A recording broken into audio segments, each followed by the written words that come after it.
ओम नमो भगवते वासुदेवाय नमः। आज मैं आपको द्वादशी के दिन कौन सी कथा सुनी जाती है उस कथा के बारे में बताऊंगी।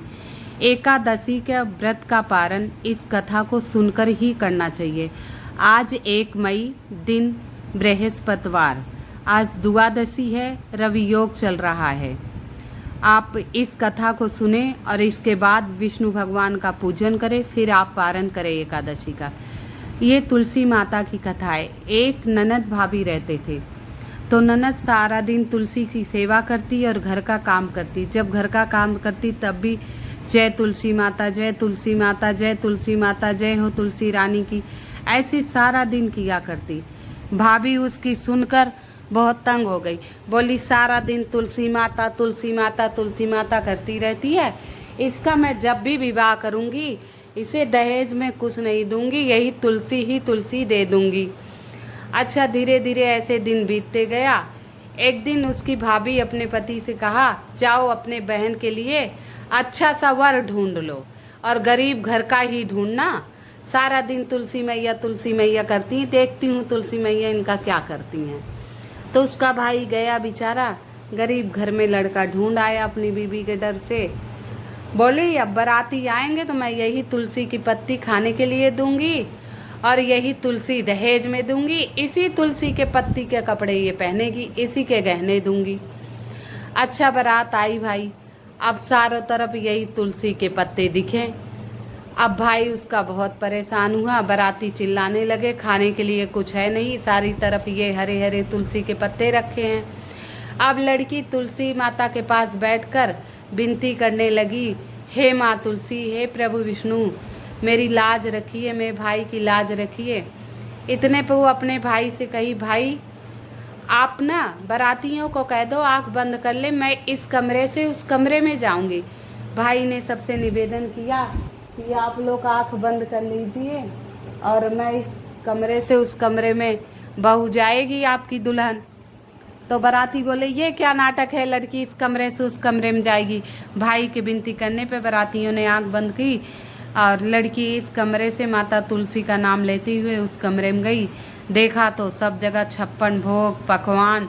बाराती ने आँख खोला तो हर जगह खूब खाना, मिठाई, 56 भोग, हर प्रकार के भोग। ऐसे किसी बारात में उन्हें भोजन किया नहीं था, सब राजी खुशी भोजन किए। अब बोली, अब मैं इसे तुलसी के पत्ते का ही पत्ते के धागे में गूंथ के उसका गहना बनवाए, पहना दिया। अब उसके ससुर से कहा गया कि भाई जाके बोला, मेरी बीवी तो कुछ दे नहीं रही है आपकी होने वाली बहू को, आप ही ले आइए कपड़ा गहना।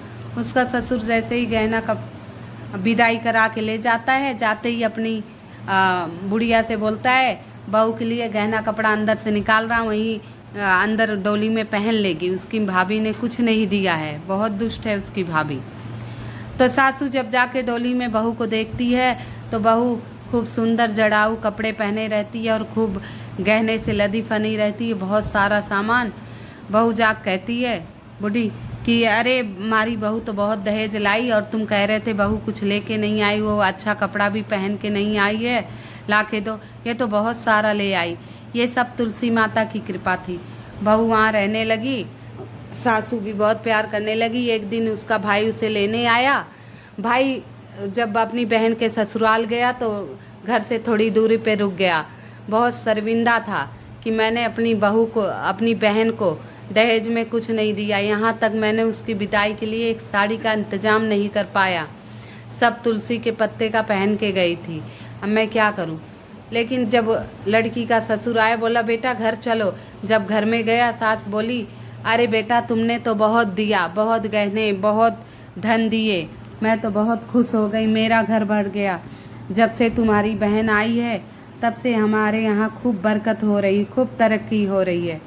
भाई बड़ा खुश हुआ, बोला ये सब तुलसी माता की कृपा है, मेरी बहन बहुत पूजा करती है माता रानी की।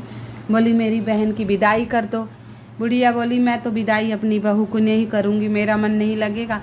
बहू के भाई के बहुत प्रार्थना करने पर, अर्जी लगाने पर बुढ़िया माई ने बहू की विदाई कर दी। बहू गाड़ी से गई, खूब बढ़िया बढ़िया कपड़े पहनी थी, खूब गहने पहनी थी और अपने भाभी और भतीजी के लिए गहने कपड़े लेके गई।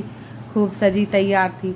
भाभी आते देख बोली, इसे तो मैं गरीब घर में की थी, ये इतनी धनवान कैसे हो गई। भाई बोला, ये सब मेरी बहन तुलसी माता की पूजा किया करती और दिन भर सेवा किया करती, उसी का फल है। तो भाभी उसकी बोली अपनी बेटी से, देख तेरी बुआ इतनी पूजा पाठ करती थी, इसके हर अच्छे घर में शादी हो गई, खूब धन दौलत वाली, तू भी तुलसी की पूजा किया कर। लेकिन लड़की का तो मन पूजा में लगता नहीं था। अपनी मम्मी के डर से वह जलवल ऐसे ही डाल दिया करती। ऐसे ही कुछ दिन चलता रहा और फिर बोली, जाओ अपनी बेटी के लिए खूब अच्छा घर वर देख के आओ। उसका भाई गया, खूब बढ़िया घर वर देखा अपनी बेटी के लिए। बोला, अब बारात आएगी तो मैं इसको भी तुलसी का पत्ता ही खिलाऊंगी बारातियों को, और अपनी बेटी से बोलना इस कमरे से उस कमरे में चली जाए। दिन आए, ब्याह का दिन आया, बाराती आए, देखे नाश्ता पानी कुछ नहीं, सब जगह तुलसी की पत्ती थाली में रखी थी। सब नाखुश होकर चले गए। ब्याह हुआ तो बोली अपनी बेटी को, बोलो इस कमरे से उस कमरे में जाए। बोले, सब आँख बंद कर लो, मेरी बेटी इस कमरे से उस कमरे में जाएगी। गई, लेकिन कुछ नहीं, वही तुलसी के पत्ते। सब बाराती तो घर चले गए रुष्ट होके। फिर उसकी माँ बोली, यही तुलसी के गहने, यही साड़ी मैं इसको पहनाऊंगी। तो वही पहना के विदा की। जब ससुराल पहुंची, सास बोली, इसको तो कुछ भी नहीं दिया, सिर्फ तुलसी के पत्ते पत्ते दिए हैं।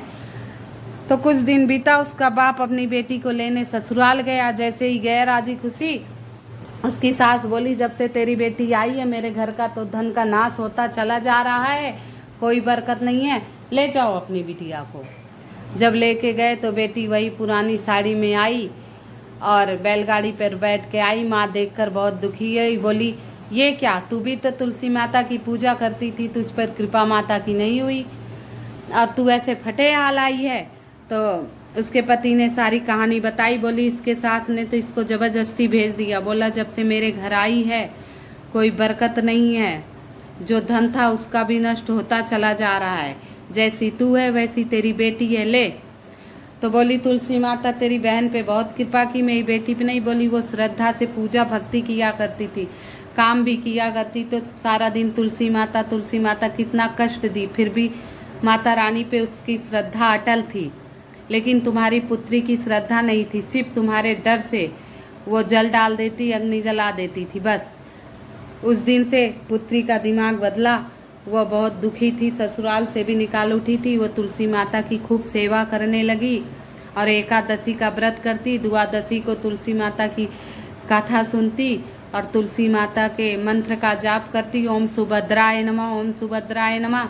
उसके बाद एकादशी का पारण करती, विधिवत पूजन करने लगी। कुछ दिन बीता, ससुराल वालों का मन बदला। बोला, जाओ मेरी बहू को लेके आओ। यहाँ लेने आए। माँ ने खूब दहेज दिया और विदाई की राजी खुशी। बेटी वहाँ जाकर अच्छे से खुशी से रहने लगी। उसके पति की नौकरी लग गई, खूब बरकत घर में हो गई और रात दिन वह तुलसी माता की सेवा करने लगी। हरदम जय माँ तुलसी जाप करने लगी। और फिर एकादशी का व्रत करती और द्वादशी को तुलसी माता की कथा सुनकर वह पारण किया करती। ऐसे ही करते करते 9 महीने बाद उसे सुंदर सा पुत्र हुआ। अपने राजी खुशी रहने लगी। जय तुलसी माता की, जय हो तुलसी माता की। इसीलिए किसी भी भगवान की पूजा कथा कहानी कुछ भी सुनिए श्रद्धा से और विश्वास बनाए रखिए। आपकी श्रद्धा विश्वास बना रहेगा तो आपकी सारी मनोकामना अवश्य पूरी होगी। ओम विष्णुआय नमः, ओम विष्णुआय नमः, ओम विष्णु।